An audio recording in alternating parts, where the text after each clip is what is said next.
third lecture on acoustics, materials and metamaterials. So in the last lecture we were discussing about sound wave propagation in fluid, and we were able to derive a linear acoustic wave equation which is given as nabla square p plus nabla square p minus 1 by c square times of del square p by del t square is equal to 0. So, and then we discussed about a harmonic plane wave. So, we will continue our discussion on harmonic plane wave. So, the outline here is that we will study the harmonic plane, the equation for harmonic plane acoustic wave, and then we will see two different parameters, that is a wave number and a propagation vector. So, as discussed previously, a harmonic plane wave is which has a plane wave front, that is, if we take any plane perpendicular to the direction of wave propagation, then the amplitude remains constant for the wave throughout that plane and the phase also remains constant. And one important thing to note is that the pressure varies for a harmonic wave, the pressure varies only in one direction.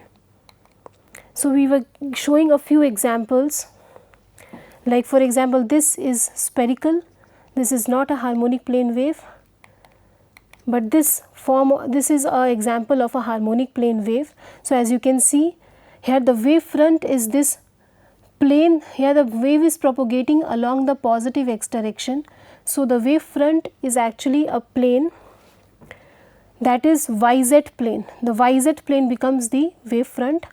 So, it is normal to this x direction. So, at any all the various yz planes, if you cut it, you will see that at any point the amplitude remains constant throughout as well as the phase remains constant.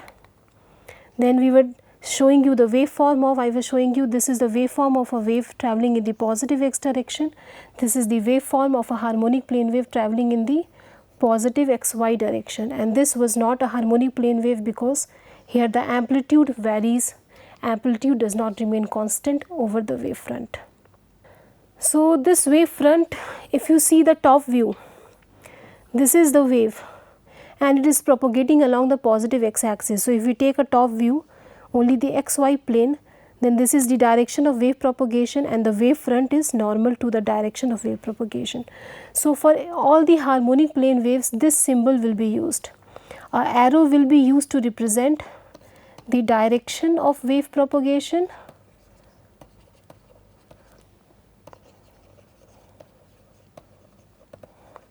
and the lines that are normal to this direction it will simply give you the wave front. So, this is the wave front. The wave front is actually continuous. If you take any point, it will be a wave front. So, this is the typical symbol we use to represent a harmonic plane wave. So, here if you see in this particular diagram, here the plane is propagating along the positive xy direction at 45 degrees angle. So, this is the direction of wave propagation and perpendicular to that we have drawn the wave front. So, wave front is always perpendicular to the direction of wave propagation. So, let us derive the equation for a harmonic plane wave. So, here we will derive the equation for a harmonic plane wave. So, we have already seen the equation, that is nabla square p is equal to 1 by c square times of del square p by del t square. This was a general equation for sound wave propagation in fluids. And now here let us say the plane wave is propagating along the positive x direction, and the direction in which the plane wave propagates. So, the property of a harmonic wave is that it only has a single direction, it is not a 3D wave, it propagates along a single direction. So, here we have taken the direction of wave propagation as plus x. So, the other components like del square by del y square, del square by del z square, they vanish. So, we only look at the x component. So, from this equation we are getting the 1D form. So, this was a 3D form, and this harmonic plane wave is where the acoustic pressure varies only along the one dimension, propagation is only along the one dimension. So, this is the respective one dimensional form. So, it is del square p by del x square is equal to 1 by c square times del square p by del t square. So, p here is a function of x and t. Now, in real life, when we encounter sounds, we need not have only periodic waves. A general sound can be composed of many frequencies. It may or may not be periodic in nature. But by Fourier series, we know that if we have any random signal, then that random signal can be written as a sum of sines or a sum of cosines with a varying harmonic component. So, we can represent any random signal as a signal which is a sum of cosines with different amplitudes and different frequencies, and these frequencies they vary as integral multiples. So, this is the main Fourier's theorem, and this is very important in the field of acoustics because whenever we study a general wave, so maybe it is a random wave, it is periodic or non-periodic, but by using the Fourier's theorem we can represent any wave as a sum of different sinusoidal waves.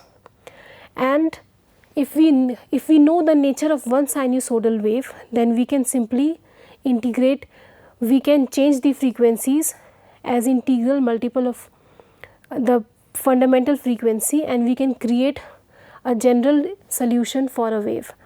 So, whenever we study about the waves, we usually observe one frequency component.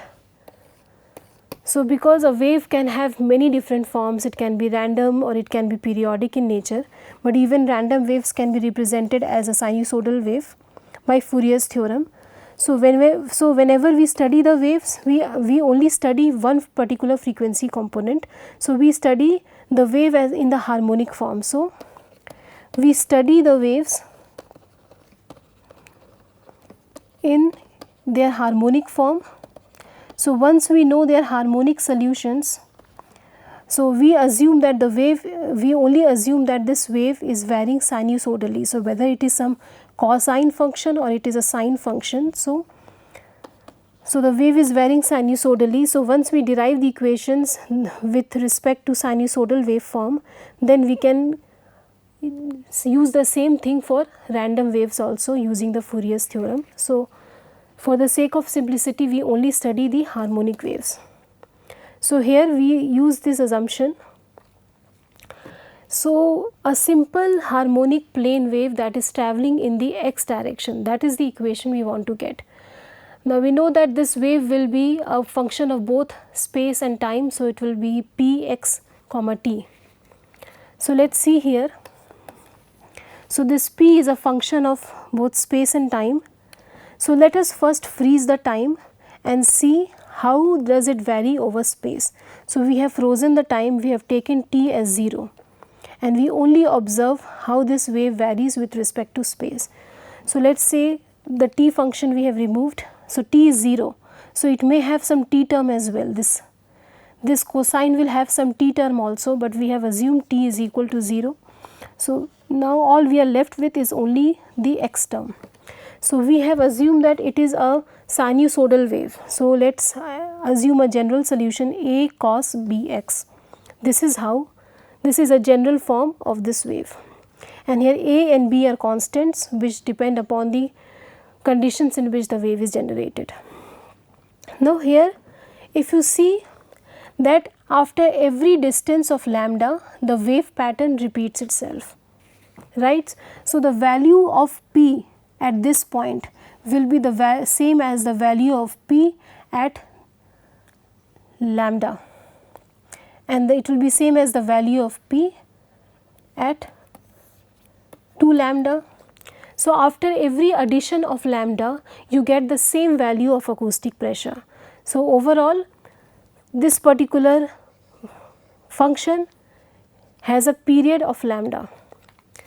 So, to explain it further, so as I have explained before, the value of p at x equals to 0 and t equals to 0 will be same as the value of p at x equals to lambda and t equals to 0, and similarly it will be the same as the value of p at x equals to 2 lambda, 3 lambda and so on. So, after every lambda the value becomes the same. So A cos 0 from this equation, P at x comma z, x equals to 0 and t equals to 0 is the general form of the solution was, this was the general equation A cos bx. So at x equals to 0 we have A cos 0, and at x equals to lambda we have A cos b lambda, and these two values have to be the same. This value is A cos 0 and this value is A cos b times of lambda, and both these values are same. So with this what we get is that b lambda, now we know that cos function has a period of 2 pi. So after every 2 pi the cosine function repeats itself, and the same happens with sine function and tan function. So all these sinusoidal or trigonometrical functions, they have a period of 2 pi.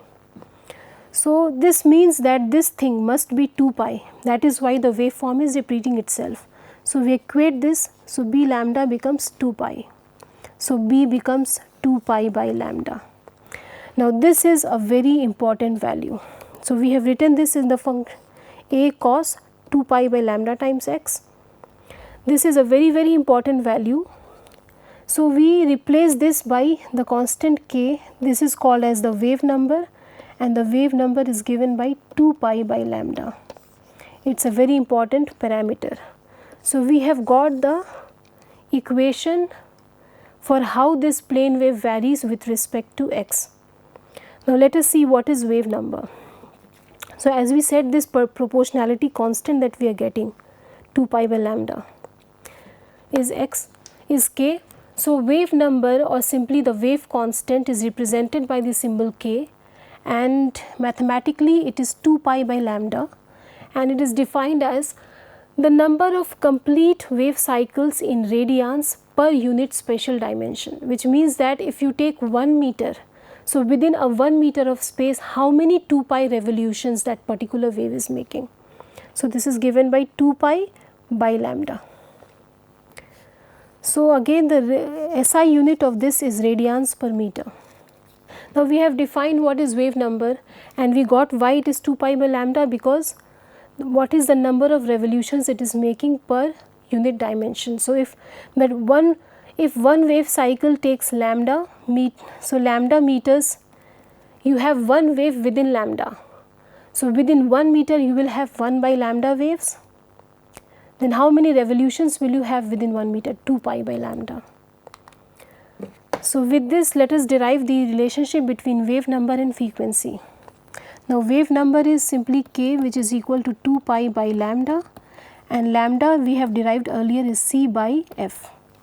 So it becomes 2 pi f by c, and we have angular frequency, which we call as omega, is 2 pi f. So again putting this value here, what we get is k becomes omega by c. So that's the equation you get. So k equals to 2 pi by lambda, which becomes omega by c. Now that we know what is the shape of this particular wave function with respect to space, now we will see how it varies with respect to time. So now let us assume, because we are studying harmonic waves, so it has some sinusoidal variation. So it is A cos some variation with respect to space and some variation with respect to time as well. And for this x we have already found the constant as k. Now let us assume that we have to find what is this constant with respect to time. So this is the general waveform for a wave varying with respect to x and t. Now in this case, let us now freeze a one particular point. So let's say we are taking the point as x equals to 0, and now we will observe how this point at x equals to 0 varies with time. So this is the waveform of that point. So p at x equals to 0 comma t, now it becomes a cos ct, and we will now derive what is the value of this constant c. Now again following the same logic, here the wave pattern repeats itself after every t seconds, where t is the time period of the wave. So which means that P at x equals to 0 and t equals to 0 will be same as P at x equals to 0 and t is equal to capital T, and which will be same as P at x equals to 0 and t equals to twice t, and so on. So after every t, the value of P becomes the same. So we have equated this. So this value is the same as this value, which will be the same as this value, and so on. So with every time addition of capital T, we are getting the same acoustic pressure, because, so putting this here, what we get is the wave function was something like this, A cos Ct. So we put t equals to 0, so we get A cos 0, and we put t equals to capital T, we get A cos capital Ct, and so on, and this will be equal to A cos 2 Ct, and so on. So we are equating these two values. So again this is a cosine function, so which means that it has a time period of 2 pi. So after every 2 pi it repeats itself. So this value must be 2 pi, because after every repetition of this value we are getting the same function. So this must be 2 pi, because 2 pi is the time period of the cosine function. So since cos repeats itself after 2 pi, so Ct equals to 2 pi, C is equal to 2 pi by capital T, and we know that 2 pi f is equal to omega and f is equal to 1 by t. This implies omega is equal to 2 pi by capital T. So we use this relationship, so 2 pi by capital T becomes omega. So we have got the second constant. So what we got was that now we have got the general form, so we are adding both plus and minus signs for a forward propagating wave and a negative x propagating wave. So if the wave is propagating forward along the x axis, then in that case we use the negative sign, because as you see, when you increase the value of x here, then the cos value will also increase. So as x increases, we descend down in the cosine function, so minus is added to get the forward propagating wave and plus is added to get the reverse propagating wave. And for easier calculations, now we take this as we express it as in the form of an exponent. So we take an exponential form. So the same equation can be written as a e to the power j omega t plus minus kx, and by Euler's relationship, a e to the power j times of anything, any constant, let us say c, is cos of c plus j times of sine of c. So we have taken this complex function to represent both the complex and the imaginary part of the wave, and the reason for representing this acoustic solution in the form of an exponential function is that because as you have seen that the wave equations are usually differential equations, it involves double derivatives and so on. So it's easier to differentiate the exponential function compared to the sine and cosine function. So just for ease of calculation, we assume this exponential function. So whenever you do some practical questions, then you assume this exponential function which is given as this. Then you can differentiate it with respect to time, space, etc., because it's much easier to differentiate it. And then once you get the final solution, then you can only take the real part of the final solution and that becomes your answer. So just for the ease of calculation, we take an exponential function. Now let's say as a cross check, now this is what we have found. A general equation for a harmonic plane wave. Now if you put this value here, let us see whether it satisfies this equation or not. So let me just do it for one particular case, which is, let us say, a e to the power j omega t minus kx.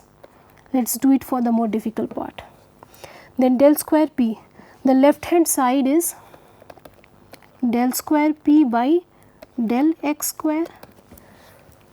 So if you double derivative with respect to, if you double differentiate it with respect to the space x, then what you get is minus k into minus k a e to the power j omega t minus kx.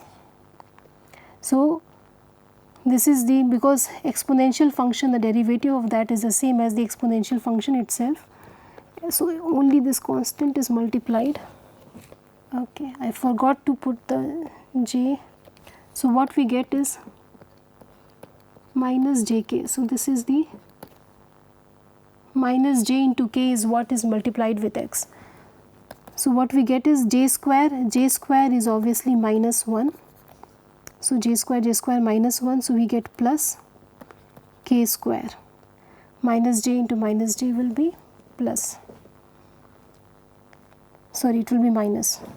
J square is minus 1 and minus into minus is plus, so we get overall a minus sign here, and we get k square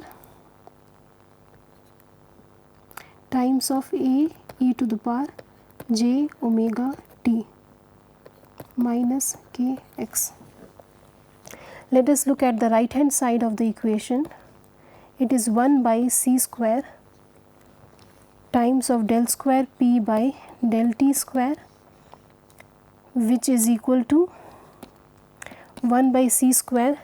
Double differentiating it with respect to time, what we get is j into omega a e to the power j omega t minus kx.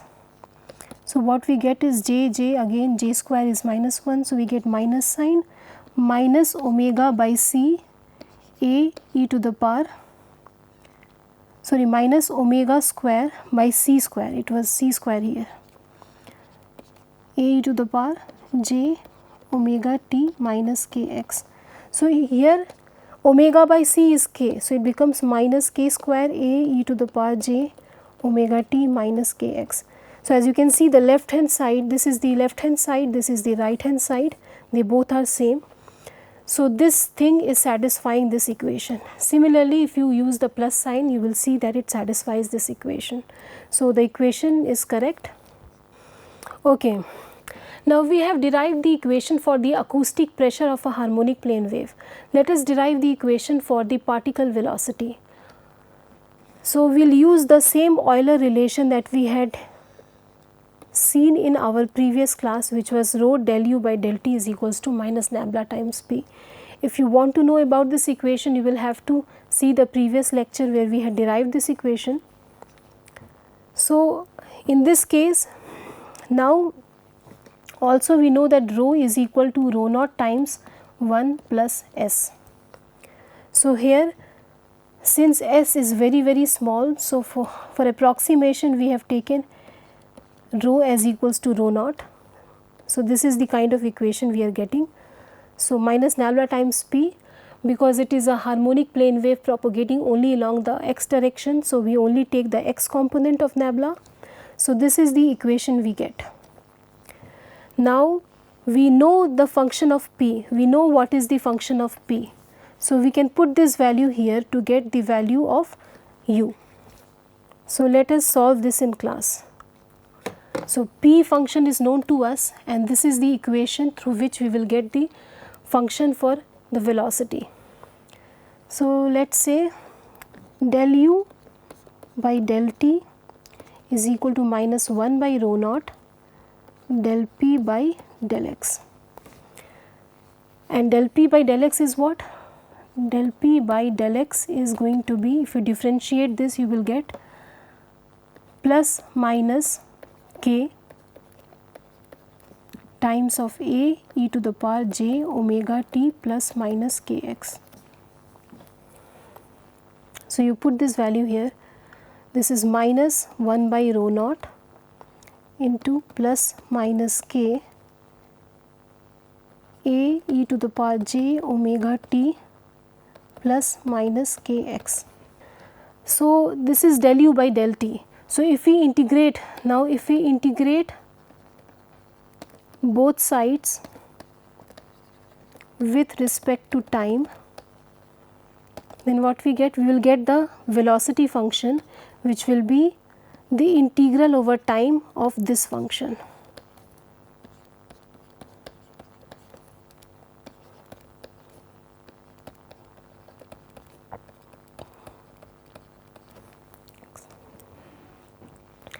So you integrate this, then integral will be, this will become this, the constant here will go towards the denominator. So the integral will be minus 1 by rho naught into 1 by j omega times plus minus k a e to the power j omega t plus minus kx, okay, and k is omega by c. So what you get here, just solving this constant, what you get is here 1 by rho naught 1 by j omega, and this was again, I have left a j here, this will have a j because j is multiplied to both. So here also there will be a j and a j here also. So we have plus minus jk, j will be there. So we have j omega multiplied by plus minus j of k. So 1 by rho naught into j cancels out, 1 by omega, and k is omega by c. So overall what we are getting is 1 by rho naught times c. This is the constant we are getting. So it becomes minus 1 by rho naught times c a e to the power j omega t plus minus kx. So again solving this, what we get, the u what we got was minus 1 by rho naught times c into whatever is the function for pressure. Now let us denote two different variables. Let us say P positive means the pressure for a wave that is travelling in the positive x direction. So wave travelling in positive x axis or forward propagating wave, and P minus is the wave travelling in negative x axis or the backward propagating wave. So this P positive will be what? It will be a e to the power j omega t minus kx, and P negative will be a e to the power j omega t plus kx. So here if we have a plus sign, then this plus sign will vanish. So overall what we will get is, so this plus sign will vanish. Suppose we had a negative sign, this minus sign will remain, and we had a plus minus here, right, depending upon what equation we are considering. So we had this and a plus minus sign here, depending upon what equation we are considering. So if we are considering this equation, the negative one, then a negative sign will come and negative will become positive. So we will get a positive sign when we are considering positive wave front. So it will be P by rho naught times C. But if we are considering this backward propagating wave which has a plus sign, so because it has a plus sign, so this minus sign will remain and this will be the plus sign. So minus into plus will become minus. So this is the overall equation. So as we have derived, so when we have a forward propagating wave, it is plus P by rho C. When we have a negative propagating wave or a backward propagating wave, we get minus P by rho naught C. So now we have both the equations for harmonic wave pressure as well as the velocity. So the pressure is given by this equation and the velocity becomes this equation. Similarly, if we are deriving, now this was for a wave propagating along plus x direction, but if we had a wave that was propagating in any arbitrary direction r, then for that particular direction also we will have the same relationship. So it is propagating along r, and this is the kind of equation we are getting. Now we can, and this r is nothing but it is a direction vector. This r is giving you the direction of wave propagation. So this is the general form. So, if we have any general wave propagating along a direction r, then this equation can be used, and when it is propagating along x, we replace this r by x. Suppose it is propagating along y direction, then we replace this r by y. So, this r can be any random direction given by this, where x cap, y cap and z cap are the unit vectors along x, y, z, and x, y, z could be the coordinates of r. So, we have just given a random vector here. So, now we mention an important quantity called as the propagation vector. Now, you already know what is wave number. The propagation vector is the same as wave number in magnitude. So, it is simply propagation vector is a vector which is along the direction of wave propagation, and that value of the vector is equal to the value of the wave number. So, this is the definition of this propagation vector represented by k vector. So, here it is defined as the equivalent wave number along the direction of wave propagation. So, this is an equivalent wave number along the direction of wave propagation. So, the mod of k will always be the wave number k, and the direction will be along, and the direction of k will be direction of wave propagation. So, now the only difference between a wave number and a propagation vector is that wave number is a value, it is a scalar quantity, and when you have that scalar quantity and you also add the directionality which gives you which direction the wave is propagating, then that becomes a propagation vector. So, this totality becomes a propagation vector, the value as well as the direction. So, this can be written as a component along x, y and z axis, and this, as I already said, the magnitude is omega by c. So, if you do the mod square of this, you get omega by c whole square, which will be equal to kx square plus ky square plus kz square. Now, the reason for giving this particular equation is that if you have any random direction which is a component of x, y and z, so if the wave is propagating along an arbitrary direction r cap, then using these relationships we can simply represent it as component along the x, y and z axis. So, this is the equation for this, a e to the power j omega t plus minus. Now, we have decomposed this vector k as of the wave vector, some component along x axis, y axis and z axis. So, this is simply the wave number along x axis. So, what is the wave number along x axis, and similarly this is the wave number along the y axis. So, you get the value of the wave number along different axes, and this vector together becomes the equivalent wave number. So, this is a general form of representing a wave in x, y and z direction. So, in the next class we will solve a few numericals based on whatever we have studied. So, thank you for listening to the presentation.